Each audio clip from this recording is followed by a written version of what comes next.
Media మిత్రులందరికీ నా నమస్కారం. బీసీ సోదరులకి పుట్టినిల్లు తెలుగుదేశం పార్టీ. రాజకీయంగా ఆర్థికంగా బీసీ సోదరులకి స్వాతంత్రం వచ్చిందంటే దానికి కారణం తెలుగుదేశం పార్టీ.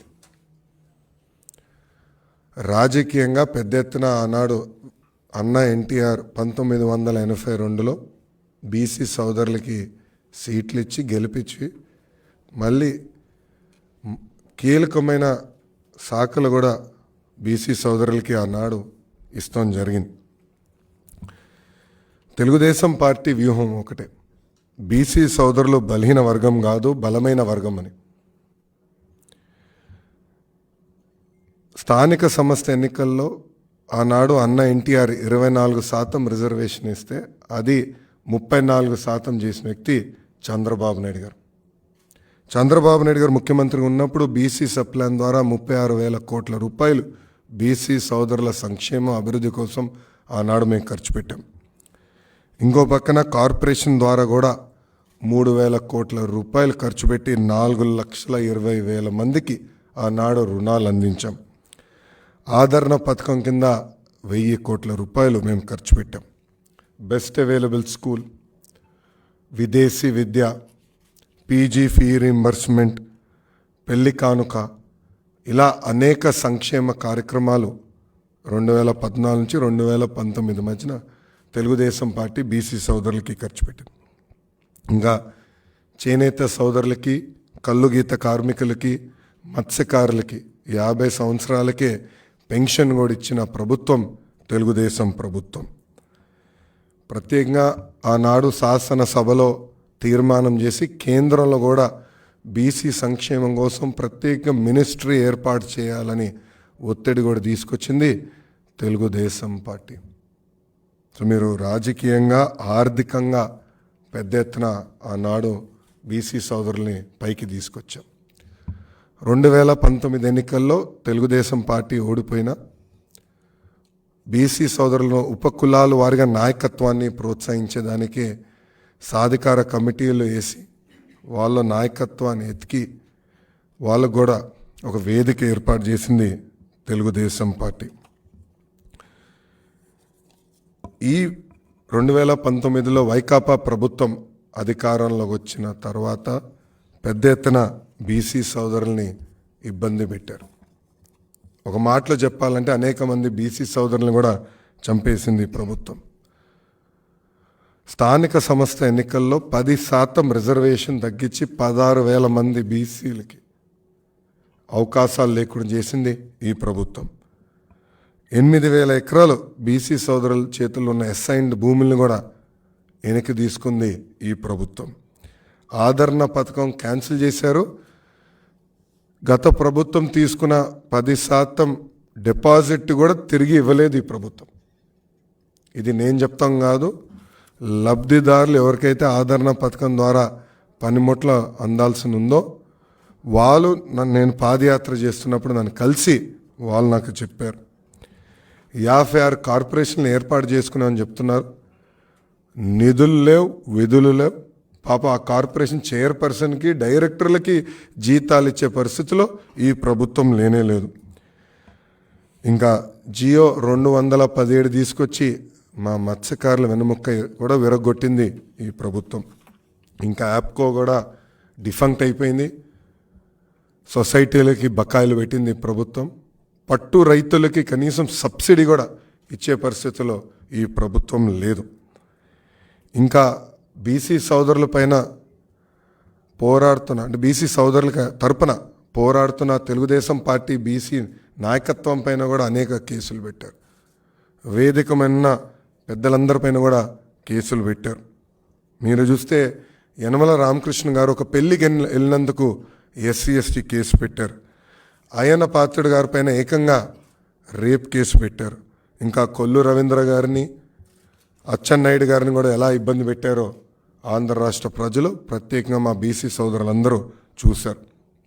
ఒక మాటలో చెప్పాలంటే బీసీ సోదరుల ద్రోహి ఈ జగన్.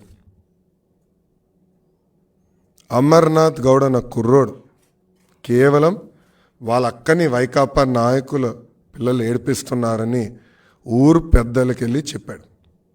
అది తెలుసుకున్న తర్వాత అమర్నాథ్ గౌడ్ చదువుకుంటున్న పుస్తకాల నుంచి కాగితాలు చింపి అతని నోట్లో కుక్కేసి బతుకుండగా కాలు చేతులు కట్టి పెట్రోల్ పోసి తగలబెట్టి చంపేసింది ఈ ప్రభుత్వం.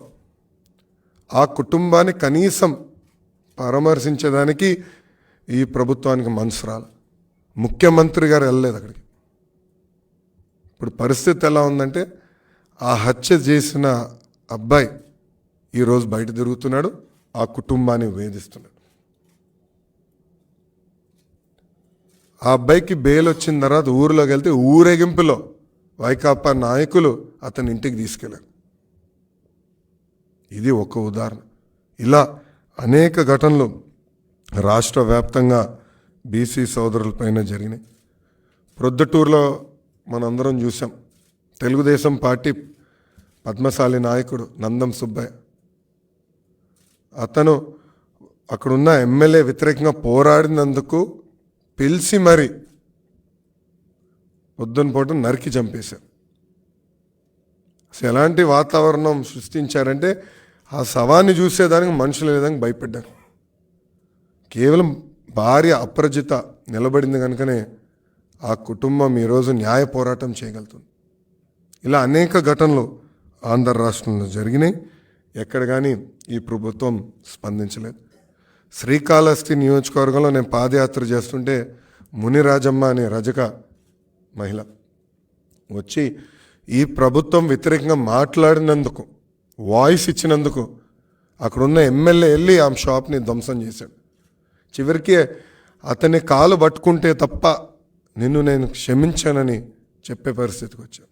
అంటే ఎంత అహంకారంగా ఏకపక్షంగా ఈ ప్రభుత్వం ప్రవర్తిస్తుందో ఇవన్నీ ఉదాహరణలు. కళ్ళు గీత కార్మికుల్ని గాలికి వదిలేశారు. గొర్రెలు మేకలు పెంపే మా బీసీ సోదరులకి ఎలాంటి సబ్సిడీలు రావట్లేదు. ఇంకా స్వర్ణకారులు కూడా పడుతున్న ఇబ్బందులు నేను స్వయంగా పాదయాత్రలో తెలుసుకుంటాం జరిగింది. అందుకే తెలుగుదేశం పార్టీ జైహో బీసీ పేరిట ఒక ప్రోగ్రాం పెట్టుకున్నామని నిర్ణయించుకున్నాం. అది ప్రధానంగా జనవరి 4వ తారీఖు నాడు లాంచ్ చేస్తాం. మా జాతీయ అధ్యక్షులు వారు శ్రీ నారా చంద్రబాబు నాయుడు గారి నాయకత్వంలో ఇక్కడ ఒక వర్క్షాప్ ఏర్పాటు చేసుకుని ఇక్కడ నుంచి ఫస్ట్ ఫేజ్ అన్ని పార్లమెంట్లు, నియోజకవర్గాలు, మండలాల వరకు వెళ్ళి మా బీసీ సోదరులకు చైతన్యం తీసుకొచ్చి అదేవిధంగా ఈ ప్రభుత్వం వల్ల వాళ్ళు ఎదుర్కొంటున్న కష్టాలు ఏంటని తెలుసుకుని అది మళ్ళీ పార్టీకి తెలియజేసే విధానం ఏర్పాటు చేసుకుంటాం. ఈ ప్రోగ్రాం అయిన తర్వాత స్టేట్ లెవెల్ అంటే బాబు గారు లాంచ్ చేసిన తర్వాత ఫీల్డ్కి వెళ్తారు. ఫీల్డ్ ప్రోగ్రాం పూర్తయిన తర్వాత స్టేట్ లెవెల్ ఒక సభ పెట్టుకొని బీసీ సోదరులకి ఒక ప్రత్యేకంగా మేనిఫెస్టో కూడా విడుదల చేయాలని తెలుగుదేశం పార్టీ నిర్ణయించింది. సో ఇది ఈ జైహో బీసీ ఎందుకు ఏర్పడింది, దీని వెనకాల ఆలోచన అంతా కూడా పాదయాత్రలో బీసీ సోదరులు ఎదుర్కొన్న ఇబ్బందులు నేరుగా నేను తెలుసుకున్నాను. నేను కలిసిన వాళ్ళే కాదు, నేను తిరగని మండలాల్లో కూడా బీసీ సోదరుల్లో కలవాలి పార్టీ, వాళ్ళ దగ్గర నుంచి వాళ్ళ సమస్యలు తెలుసుకోవాలి. అది మళ్ళీ బీసీ మేనిఫెస్టో రూపంలో అనౌన్స్ చేయాలనేది పార్టీ నిర్ణయం తీసుకుంది. సో ఇప్పుడు మీడియా మిత్రులకి ఏమైనా ప్రశ్న ఉంటే దానికి సమాధానం చెప్పడానికి సిద్ధంగా ఉన్నాం.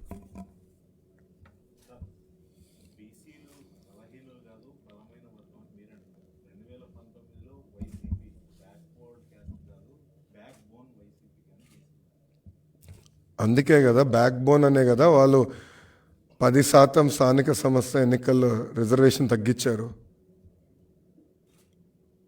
బ్యాక్ బోన్ అనే కదా కార్పొరేషన్కి నిధులు లేకుండా, విధులు లేకుండా తయారు చేశారు. ఒక్క ఆదరణ పథకం ద్వారా ఒక్క పనిముట్టు ఇవ్వలేదు ఈ ప్రభుత్వం. కళ్ళు గీత కార్మికుల్ని గాలికి వదిలేశారు. ఇంకో పక్కన మీరు చూస్తే వాళ్ళ సొంత బడుగు బలహీన వర్గాలు చెందిన ఎమ్మెల్యేలు ఈరోజు మాకు సరైన గౌరవం దక్కట్లేదని చెప్పే పరిస్థితి వచ్చింది. నిన్న వాళ్ళ ఎమ్మెల్యేనే మాట్లాడారు, ఆ వీడియో కూడా బయటకు వచ్చింది. సో పార్థసారథి గారు మాట్లాడారు. ఇవన్నీ వాస్తవాలు, ఇవన్నీ బయటకు వస్తున్నాయి కదా. సో మాటలకి చేతలకి చాలా తేడా ఉంది ఈ ప్రభుత్వంలో. ఇది మీరే చూస్తున్నారు, ఇన్ని దాడులు జరిగినాయి. ఇప్పుడు 26,000 మంది బీసీల పైన దొంగ కేసులు పెట్టి ఇబ్బంది పెట్టింది ఈ ప్రభుత్వం అంటే ఎంత అన్యాయం చూడండి. ఏకంగా బీసీ సోదరుల పైన ఎస్సీ ఎస్టీ కేసు పెట్టి ఈరోజు ఏ జైలుకి వెళ్ళినా ఎక్కువ శాతం ఉండేది బీసీ సోదరులు. అంటే ఈ ప్రభుత్వం అంత వేధిస్తుంది. వేదిక మీద ఉన్న పెద్దలు కొంతమంది గురించి నేను ఈరోజు వివరించాను. ఇలా రాష్ట్ర వ్యాప్తంగా జరుగుతున్నాయి. సో చాలా ఏకపక్షంగా ఈ ప్రభుత్వం వ్యవహరిస్తుంది. సో అందుకే బీసీ సోదరులు కూడా చైతన్యం తీసుకురావాలి. మేము కూడా కొన్ని హామీలు ఇచ్చా పాదయాత్రలో. ఒకటి, బీసీ సోదరుల రక్షణ కోసం ఒక ప్రత్యేక రక్షణ చట్టం తీసుకొస్తాను. అంటే ఎస్సీ ఎస్టీ అట్రాసిటీస్ యాక్ట్ తరహా ఒక ప్రత్యేక రక్షణ చట్టం తీసుకొస్తాను. రెండోది, ఇప్పుడు కాస్ట్ సర్టిఫికేట్ అనేది పర్మనెంట్గా ఉండట్లా. ప్రతిసారి మా బీసీ సోదరులు మేము బీసీ సోదరులను చెప్పుకోవాల్సిన పరిస్థితి వస్తుంది. ఎందుకు ఉండాలి అలా? పర్మనెంట్ కాస్ట్ సర్టిఫికేట్ ఇస్తామని కూడా హామీ ఇచ్చా. రెండోది, టెక్నాలజీతో అనుసంధానం చేసి ఇప్పుడు బటన్ నొక్కితే భోజనం ఇంటికి వస్తుంది, బటన్ నొక్కితే క్యాబ్ ఇంటికి వస్తుంది, బటన్ నొక్కితే కాస్ట్ సర్టిఫికేట్ ఎందుకు రావట్లా? ఇప్పుడు Aadhaar number permanent, caste certificate ఎందుకు పర్మనెంట్ ఉండట్లా? సో పర్మనెంట్ కాస్ట్ సర్టిఫికేట్ ఇస్తాం. అదేవిధంగా యాప్ ద్వారా ఆ సర్టిఫికేట్ వాళ్ళకి అందుబాటులో తీసుకొస్తాం. సో ఏ ప్రభుత్వ ఆఫీస్ చుట్టూ తిరగకుండా అది అందజేసే బాధ్యత మేము తీసుకుంటామని చెప్పా. మూడోది, ఉపకులాల వారిగా దామాషా ప్రకారం ఉపకులాల వారిగా నిధులు కేటాయించి ఆ నిధులు స్వయం ఉపాధి ఆ కులాల్లో ఉన్న బీసీ సోదరులకి సంక్షేమం కోసమే ఖర్చు పెడతామని కూడా చెప్తాం జరిగింది. ఇంకా నియోజకవర్గ స్థాయిలో కూడా అక్కడున్న బీసీ సోదరుల దామాషా ప్రకారం కమ్యూనిటీ భవనాలు కూడా ఏర్పాటు చేస్తామని మేము చెప్తాం జరిగింది. ఇంకా విదేశీ విద్య ఆపేసిన బెస్ట్ అవైలబుల్ స్కూల్స్ లాంటి ఈ అద్భుతమైన సంక్షేమ కార్యక్రమాలు మళ్ళీ మేము ప్రారంభిస్తామని చెప్పాం. లాస్ట్ పాయింట్ కూడా, స్థానిక సంస్థల్లో తగ్గించిన 10% రిజర్వేషన్ మళ్ళీ తెలుగుదేశం పార్టీ అధికారంలోకి వచ్చిన తర్వాత బీసీ సోదరులు కల్పిస్తామని కూడా హామీ ఇచ్చాం. సో ఇది పాదయాత్రలో జరిగినప్పుడు నాకు వచ్చిన ఫీడ్బ్యాక్ ప్రకారం పెద్దలతో చర్చించి ఇది మేము ప్రత్యేకంగా హామీ ఇచ్చేసాం. దీనిపైన ఇంకేం చేస్తే బాగుంటుంది, ఎలా చేస్తే బాగుంటుంది అనేది మేము చర్చించి ముందలు తీసుకెళ్తాం. అనా ఈ ప్రోగ్రాం 2 నెలల పాటు జరుగుతుంది.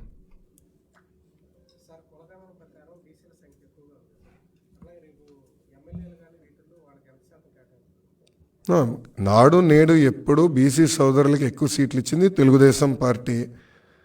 అటు కౌన్సిల్లో కానివ్వండి, అసెంబ్లీలో కానివ్వండి, నామినేటెడ్ పోస్ట్లో కానివ్వండి, పెద్ద ఎత్తున బీసీ సోదరులకే మేము సీట్లు ఇచ్చాం. రేపు పార్లమెంట్లో కూడా అంటే ఎంపీ లోక్సభ కానివ్వండి, అటు రాజ్యసభ కూడా ఎక్కువ శాతం బీసీని పంపించాలని ఇప్పటికీ బాబు గారు నిర్ణయించుకున్నారు.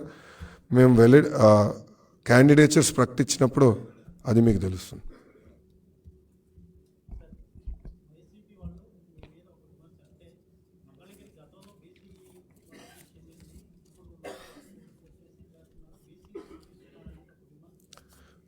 రెండుసార్లు వైకాపా పార్టీ నుంచి మంగళగిరిలో ఎవరు గెలిచారండి? ఆయన పేరేంటండి? ఆల రామకృష్ణారెడ్డి గారు. సో ఇప్పుడు సడన్గా ఓడిపోతున్నామని తెలిసి లేచి ఏదో మ్యాజిక్ చేయాలని ప్రయత్నిస్తే అది ఫెయిల్ అవుతుంది. వాళ్ళ పార్టీ 2 సార్లు ఇచ్చింది కదండి. ఆల రామకృష్ణారెడ్డి గారికి 2 సార్లు టికెట్ ఇచ్చింది కదా, 2014, 2019లో. మళ్ళీ నైతిక హక్కు వాళ్ళకి ఎక్కడుంటుందండి? రెండోది, వాళ్ళు ఇప్పుడు ఏం చేస్తున్నారు? ఓడిపోయే సీట్లన్నీ ఇస్తున్నారు బీసీ సోదరులు, గెలిచే సీట్లంతా వాళ్ళ ఒక్క సామాజిక వర్గం ఇచ్చుకుంటున్నారు. అది కరెక్టా? అడుగుతున్నా.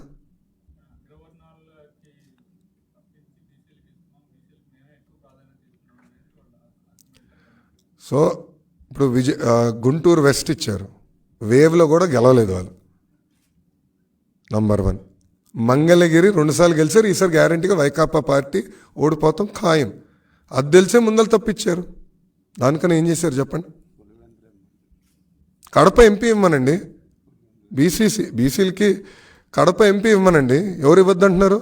గెలిచే సీటు కదా, గ్యారంటీ గన్ షాట్ సీట్ కదా, సొంత బంధువు కాదని ఇవ్వమనండి, అప్పుడు ఒప్పుకుంటా. ఓకే, గెలిచే సీటు ఉంది కదా పులివెందల, అది ఇవ్వమనండి. అరే ఓడిపోయే సీట్లు బీసీ సోదరులకి ఇచ్చి ఏదో న్యాయం చేస్తున్నాం, పొడి చేస్తున్నాం అంటే ఎవరు నమ్ముతారు స్వామి ఇక్కడ? అడుగుతున్నా, ఎవరు నమ్ముతారు?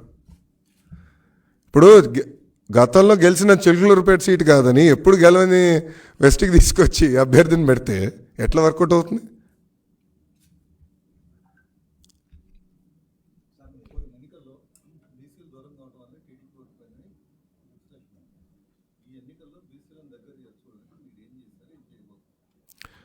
మీరు చూస్తే ప్రధానంగా బీసీ సోదరులకి ఇప్పటికీ పాదయాత్ర ద్వారా వాళ్ళు ఎదుర్కొంటున్న సమస్యలు తెలుసుకుని నేను కొన్ని హామీలు ఇస్తాం జరిగింది. ఆ హామీలకు ఇప్పటికి కట్టుబడి ఉన్నాం. ఒక ఉదాహరణ, బీసీ సోదరులకి మత్స్యకారుల సోదరులకి 217 జియో తెలుగుదేశం పార్టీ అధికారంలోకి వచ్చిన మొదటి 100 రోజుల్లో మేము రద్దు చేస్తానని కూడా చెప్పాం. సో చాలా స్పష్టంగా ఉపకులాల వారిగా వాళ్ళు ఎదుర్కొంటున్న సమస్యలు ఏంటి, రేపు మన ప్రభుత్వం ఏర్పడిన తర్వాత ఎలా అమలు చేస్తామని కూడా చాలా స్పష్టంగా చెప్తాం జరుగుతుంది. ఇంకో పక్కన 54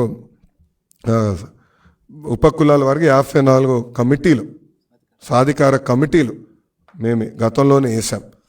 ఉపకులాల వారిగా నాయకత్వాన్ని మేము ప్రోత్సహించాం.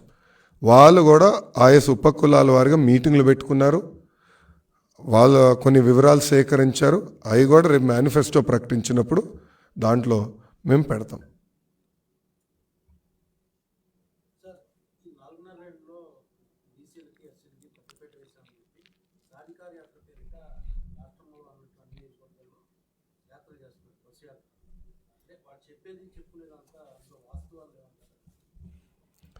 ఒక్క లోన్ వచ్చిందని నిరూపించమనండి. ఒక్క బీసీ సోదరికి లోన్ ఇచ్చారని ఈ ప్రభుత్వం నిరూపించమనండి. ఒకరే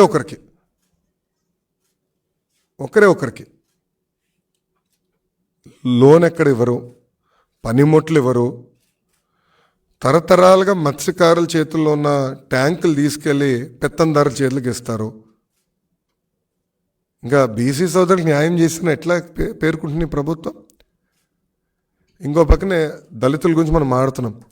ఎప్పుడు లేని విధంగా దళితులపైన ఇన్ని దాడులు జరుగుతుంటే కనీసం ఒక్కసారి నోరిప్పాడా ఈ ముఖ్యమంత్రి? డాక్టర్ సుధాకర్ ఏమైంది? అనితా రాణి గారు ఏమయ్యారు? ఓం ప్రతాప్, కిషోర్, మహేంద్ర, ఇట్లా అనేక మంది దళితులపైన ప్రభుత్వం దాడి చేస్తే ఏమైంది ప్రభుత్వం? అరే, దళిత హోంమంత్రి గారు ఆమె సొంత నియోజకవర్గంలో దళితుల్ని కాపాడలేకపోతుంది. ఆమె సొంత నియోజకవర్గంలో దళితులపైన దాడి జరుగుతుంటే ఆమె కాపాడలేకపోతుంది. ఇంకా బీసీలకు న్యాయం చేసిన ఎట్లా ఒప్పుకుంటామండి? దళితులకు న్యాయం చేసిన ఎట్లా ఒప్పుకుంటాం?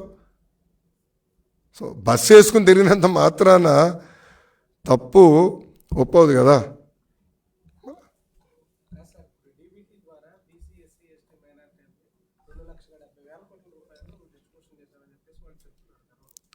డీబీటీ కనిపెట్టాడు స్వామి, బటన్ జగన్ కనిపెట్టాడా? 2009 ఎన్నికల మేనిఫెస్టోలో ఆనాడు తెలుగుదేశం పార్టీ డీబీటీ ప్రకటించింది. అది 2014లో మేము అమలు చేశాం. ఇప్పుడు బీసీ కార్పొరేషన్ ఎందుకు ఏర్పాటు చేస్తామండి? బీసీ సోదరుల్ని పేదరికం నుంచి శాశ్వతంగా బయటికి తీసుకొచ్చేదానికే సంక్షేమ కార్యక్రమాలు చేస్తాం, స్వయం ఉపాధి కల్పిస్తాం. సో సబ్సిడీ ద్వారా లోన్లు అందజేస్తాం, పనిముట్లు అందజేస్తాం. అది మా ఎజెండా.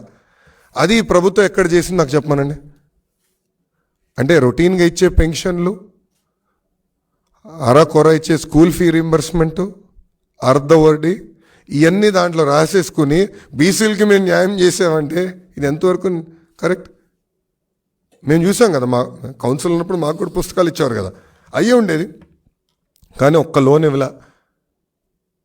అంతెందుకు, దళితులకు అయితే దళితులకు రావాల్సిన 27 సంక్షేమ కార్యక్రమాలు రద్దు చేసింది ఈ ప్రభుత్వం. దాని గురించి మాట్లాడమందాం. బీసీ సోదరులకు ఎందుకు విదేశీ విద్య కట్ చేసింది? పీజీ ఫీ రీఎంబర్స్మెంట్ ఎందుకు కట్ చేసింది? బెస్ట్ అవైలబుల్ స్కూల్ ఎందుకు కట్ చేసింది? కనీసం ఆంధ్ర రాష్ట్రంలో ఒక్క కమ్యూనిటీ భవనం కూడా పూర్తి చేయలేదండి. 80% పనులు తెలుగుదేశం పార్టీ అధికారంలో ఉన్నప్పుడు పూర్తి చేశాం. మిగిలిన 20% పనులు కూడా పూర్తి చేయలేదు ప్రభుత్వం. నేను అనేక సెల్ఫీలు కూడా దిగి చూపించా పాదయాత్రలో. మళ్ళీ వీళ్ళెట్లా క్లెయిమ్ చేస్తారండి న్యాయం చేశామని? అది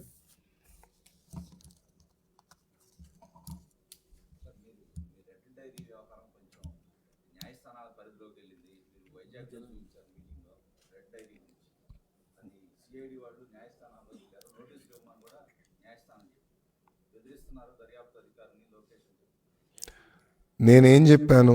ఏ అధికారులైతే చట్టాన్ని ఉల్లంఘించి మా కార్యకర్తల్ని నాయకుల్ని ఇబ్బంది పెట్టారో వాళ్ళ పేరు నేను రాసుకున్నాను. నంబర్ 1, వాళ్ళపైన రేపు జ్యుడిషియల్ ఎంక్వైరీ చేస్తాం, వాళ్ళని సర్వీస్ నుంచి డిస్మిస్ చేస్తాం, న్యాయబద్ధమైన చర్యలు తీసుకుంటాం. ఇది మేము చెప్పా.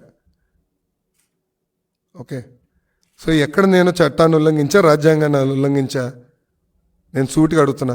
అంటే తప్పు చేసిన వాళ్ళు తప్పు చేయలేదని నేను ఒప్పుకోవాలండి. ఓకే, రేపు ఒక పని చేద్దాం, సిఐడి వాళ్ళని స్క్రిప్ట్ పంపించమనండి, నేను చదువుతా.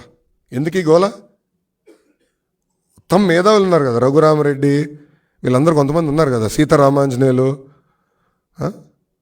సజ్జల, వాళ్ళే కూర్చొని స్క్రిప్ట్ రాసి పంపించమనండి, నో ప్రాబ్లం. నేను అదే చదువుతా. ఎందుకు ఈ గోలంతా? అంటే మాట్లాడే స్వేచ్ఛ లేదా మాకు? ఒక పక్కనేమో నన్ను పిలిచారు 2 రోజులు ఇన్వెస్టిగేషన్, చివరికి ఏం లేదని వాళ్ళకి అర్థమైంది. నేను వాస్తవాలు చెప్పాను, దాంట్లో తప్పేంటి? ఏ అధికారులు అయితే చట్టాన్ని ఉల్లంఘించారో వాళ్ళు మేము వదిలిపెట్టామని చెప్పాను. దానికి ఇప్పుడు కూడా నేను కట్టుబడి ఉన్నాను. అంటే అధికారులు ఒప్పుకుంటున్నారా చట్టాన్ని ఉల్లంఘించారని? ఇదే రఘురామరెడ్డి, సీతారామాంజనేయులు ఒప్పుకుంటున్నారా మేము చట్టాన్ని ఉల్లంఘించాం, అందుకే నాన్ బెయిలబుల్ వారెంట్, ఇంతంతగా నాన్ బెయిలబుల్ వారెంట్ ఇవ్వాలంట? చూడండి ఎట్లా బెదిరిస్తున్నా. అంటే ఈ ప్రభుత్వం పైన మేము చేస్తున్న పోరాటం తప్ప, ఒక ముఖ్యమంత్రి మెంటలోడు కనుక సైకో అంటాం మేము తప్ప, అంటే వాళ్ళు స్క్రిప్ట్ ఇస్తే మేము చదవాలా? అంటే అమర్నాథ్ గౌడ్ అక్కని మేము చదివిస్తున్నాం, మేము చేసిన నేరం అది ఎట్లా కుదురుతుందండి? ఇది నేను వాస్తవాలు మాట్లాడు, నేను దానికి ఇప్పుడు కూడా కట్టుబడి ఉన్నా.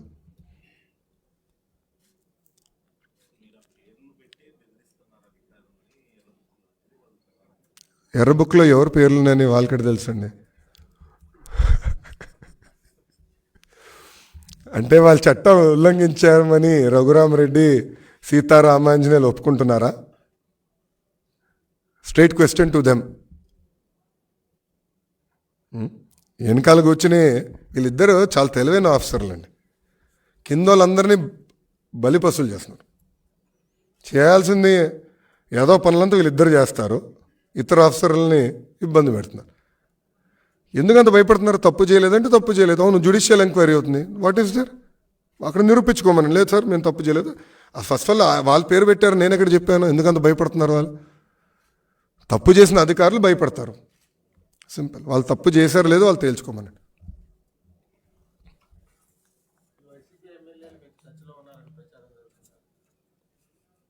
మీరే ప్రచారం చేస్తున్నారండి, మీరే ప్రచారం చేస్తున్నారు. నేను ఎక్కడ ప్రచారం చేయలేదు, నేను ఎక్కడ చెప్పలేదు, నేను ఎవరిని కలవలేదు, నేను ఎవరిని కలవలేదు, నేను ఎవరితో మాట్లాడలేదు, నా దృష్టికి అయితే రాలేదు. I'm not aware of it.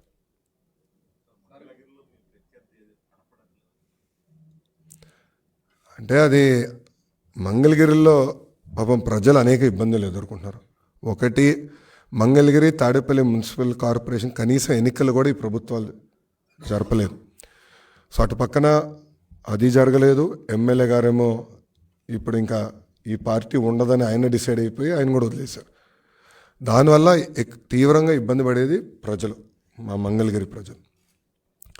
So ఇంకా 3 నెలలే కదా ఈ ప్రభుత్వం టైం, డెడ్ లైన్ దగ్గర పడుతుంది. ఈ ప్రభుత్వం ఇంటికి వెళ్తాం ఖాయం.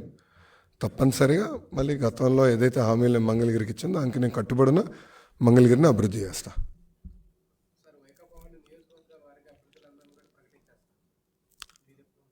అభ్యర్థులని ఎవరు చెప్పారు? ఇన్ఛార్జ్ అన్నారు స్వామి. ఇన్ఛార్జీలు అభ్యర్థులు అంటే మాకు 170 మంది ఇన్ఛార్జీలు ఆల్రెడీ ఉన్నారు. సో ఇన్ఛార్జీలు మీరు అభ్యర్థులు అంటే ఎట్లా? ఇంకో మాట అడుగుతున్నా. ఇప్పుడు ఒకటి ఇంట్లో చెత్త ఉందండి, ఇప్పుడు నా ఇంట్లో చెత్త ఉంది, ఆ చెత్త తీసుకుని వేరేవాడి ఇంటి, మా పక్కనోడి ఇంటి ముందు వేస్తే అది బంగారం అవుదు కదా స్వామి. ఇప్పుడు ముఖ్యమంత్రి గారే స్వయంగా వాళ్ళ మంత్రి గారు చిలకలూరుపేటలో చెత్త అని తేల్చేశాడు. మంత్రి గారే చెత్త అన్నాడు, అంతే కదా అని అర్థం. ఆమెను తీసుకెళ్ళి గుంటూరు వెస్ట్లో వేస్తే బంగారం అవుదు కదా. అంటే అక్కడ చేసిన తప్పులు ఇక్కడికి వస్తే ప్రజలు గుర్తుండదా? ప్రజలు గమనించారా? అంత అద్భుతమైన క్యాండిడేట్ అయితే అక్కడనే పెట్టాలి కదా, చిలుకలూరులో పెట్టి గెలిపించుకోవాలి కదా. అంత బాగా చేస్తుంటే ప్రభుత్వానికి అంత వే ఉంటే వై నాట్ 175 అంటే అక్కడనే పెట్టుకోవాలి కదండి. అక్కడిని తీసుకొచ్చి ఇక్కడ వేస్తే అది ఎట్ట కుదురుతుంది? సో ఒకరి చెత్త ఇంకొకరి ఇంటి ముందు వేస్తే బంగారం కానే కాదు, చెత్త చెత్తే.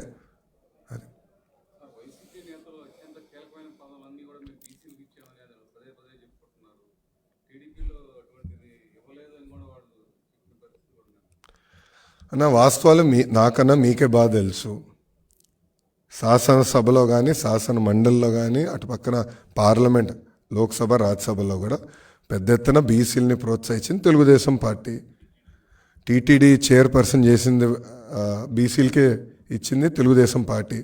తుడా చైర్పర్సన్ చేసింది తెలుగుదేశం పార్టీ. అనేక కీలకమైన పదవులు మేము బీసీ సోదరులకే ఇచ్చాం. ఇప్పుడు టీటీడీ చైర్పర్సన్ ఎవరో నాకన్నా మీకే బాగా తెలుసు. 2 టర్మ్స్ ఏ సామాజిక వర్గానికి ఇచ్చారో నాకన్నా మీకే బాగా తెలుసు. ఈ వాస్తవాలను చర్చించడానికి మేము అందరం సిద్ధంగా ఉన్నాం. ఎప్పుడో చెప్పా. నిన్న మన కొల్లు రవీంద్ర గారు కూడా ఛాలెంజ్ చేశారు మంత్రి గారు. మిమ్మల్ని మంత్రి గారు ఎందుకు రాలా అడుగుతున్నా, మంత్రిని ఎందుకు రాలా? పాపం అంగన్వాడీ వాళ్ళని గైరవ్ చేశారు, అందుకే భయపడిపోయాడు బయటకు వచ్చేదాన్ని. ఇంట్లో పడుకున్నాడు మంత్రి. అది పరిస్థితి.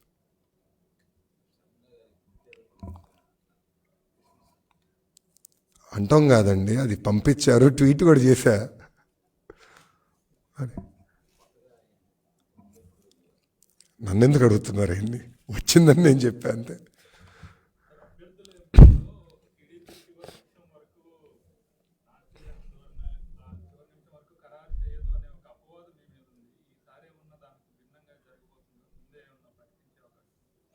జనరల్గా ఒక పార్టీ, తెలుగుదేశం పార్టీ కోడ్ అంటే ఎలక్షన్స్ షెడ్యూల్ అనౌన్స్ చేసిన తర్వాత అభ్యర్థులను అనౌన్స్ చేస్తాం జరుగుతుంది.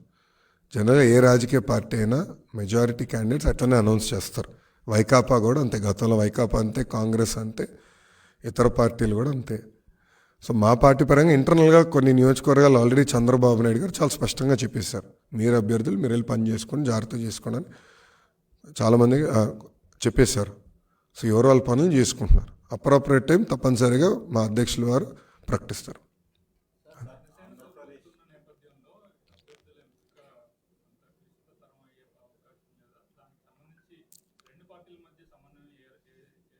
అద్భుతంగా ఉంది కదా, మీరే కంగారు పడుతున్నట్టున్నారు. మీడియా మిత్రులే కంగారు పడుతున్నారు, మాకు సమన్వయం లేదని మీరు ఎట్లా తెలుస్తారు? మేము కలిసి పని చేస్తున్నాం, ప్రోగ్రాములు చేసుకున్నాం, యాక్టివిటీ జరుగుతుంది. బాబు షూరిటీ భవిష్యత్ గ్యారంటీలో అటు జనసేన వాళ్ళు ఇటు తెలుగుదేశం వాళ్ళు కలిసి తిరుగుతున్నారు. ఎక్కడ గొడవలు లేవు. ఎందుకు భయపడాల్సిన అవసరం? సమన్వయం లేదని మీరెట చెప్తారు? అది పండగ తర్వాత అనౌన్స్ చేస్తారండి.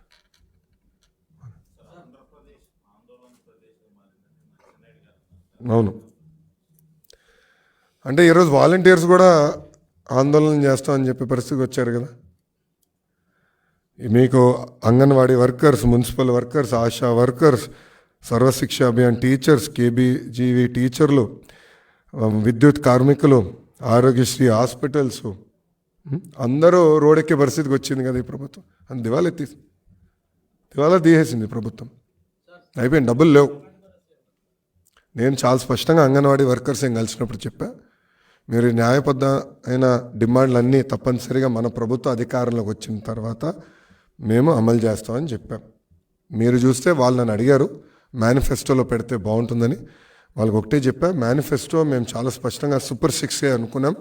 ఒక 2-3 జనసేన వాళ్ళు ఇచ్చింది మేము దాంట్లో పొందుపరుస్తాం, అంతవరకే తప్ప అదనంగా చేయట్లేదు ఈసారి. కానీ గతంలో అంగన్వాడీ టీచర్లు జీతం పెంచుతామని తెలుగుదేశం పార్టీ మేనిఫెస్టోలో పెట్టలేదు, అయినా కూడా వాళ్ళ జీతం పెంచాం.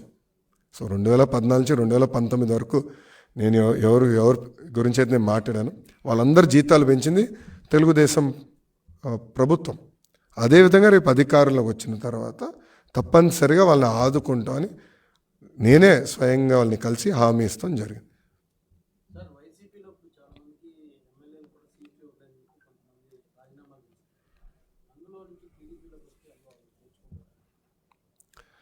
అది క్యాండిడేట్ తెలుగుదేశం పార్టీ మా జాతీయ అధ్యక్షులు వారు నిర్ణయిస్తారు. అది క్యాండిడేట్ టు క్యాండిడేట్ ఉంటుంది.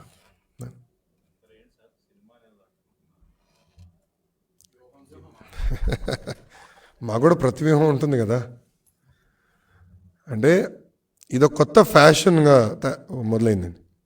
కరెక్ట్గా ఎన్నికల ముందల ప్రతిపక్ష పార్టీలపైన బురద చల్లుతాం, ఉంది లేనట్టు చూపిస్తాం, సినిమాలు వేస్తాం. ఇది చూస్తే ఈ సినిమాకి అయ్యే బడ్జెట్ మొత్తం ఏకంగా సైకో జగన్ నుంచే వస్తుంది, ప్రతి రూపాయి వస్తుంది. ఇప్పటికీ ప్రొడ్యూసర్ గారు, డైరెక్టర్ గారు ఐ థింక్ మూడు సార్లు కలిసినట్టున్నారు జగన్.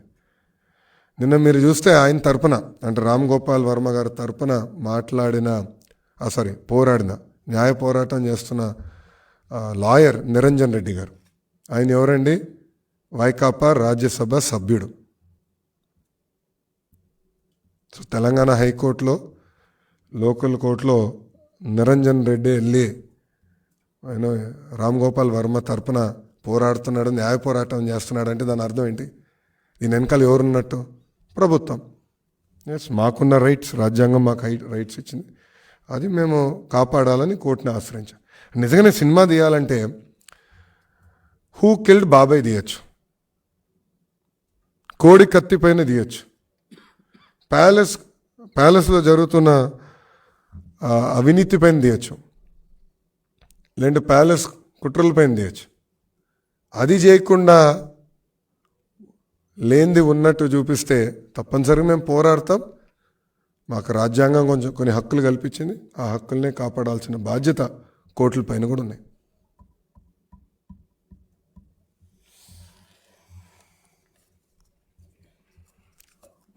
ఏం క్వశ్చన్స్ లేవా?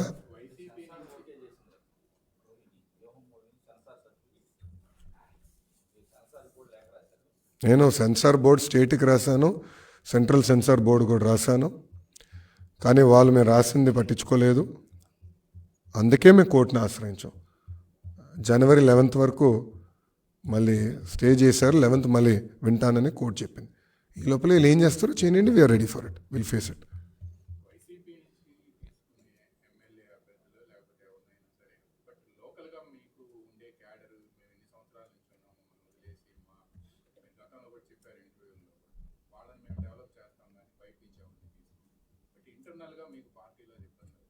మేము ఎక్కడ తీసుకోలేదు కదండి.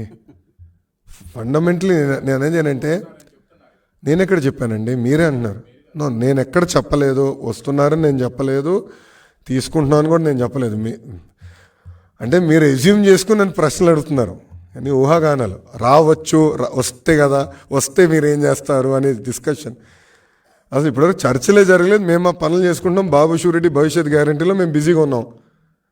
చంద్రబాబు నాయుడు గారు కుప్పంలో పర్యటిస్తున్నారు, నేను మంగళగిరిలో పర్యటిస్తున్నా.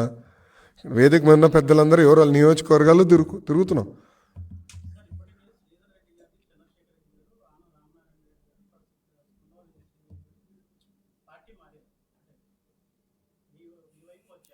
పార్టీలో చేరారు. ఎస్, దాంట్లో ఇన్ఛార్జిగా ఇచ్చింది ఒకరికి, వాళ్ళు పని చేసుకుంటున్నారు, వెళ్తారు, అక్కడ సమన్వయంతో పని చేసుకుంటున్నారు. There is no issue. కార్యకర్తలకు ఇబ్బంది లేదు, నాయకులకి ఇబ్బంది లేదు. అది క్లారిటీ. అది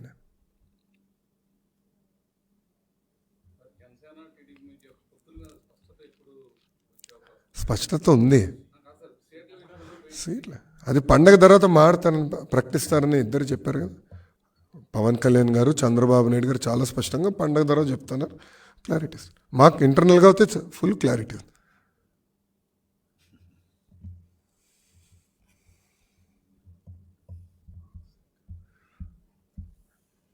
మా టీవీ నేను ఎన్టీవీ రాలేదు ఈరోజు. అది వచ్చాడు సార్, ఇద్దరు పక్కన.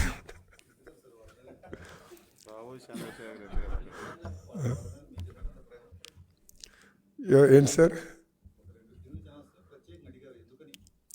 అంటే వాళ్ళు కూడా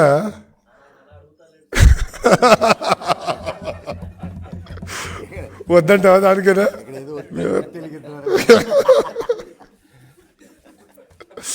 చాలా ఆఫ్ రికార్డ్ మాడదాంలేండి, మనల్ని ఎక్కువ ఫీల్ అవుతున్నాడు. ఓకే, పోస్టర్ రిలీజ్ చేస్తాం. థ్యాంక్ యూ అన్న.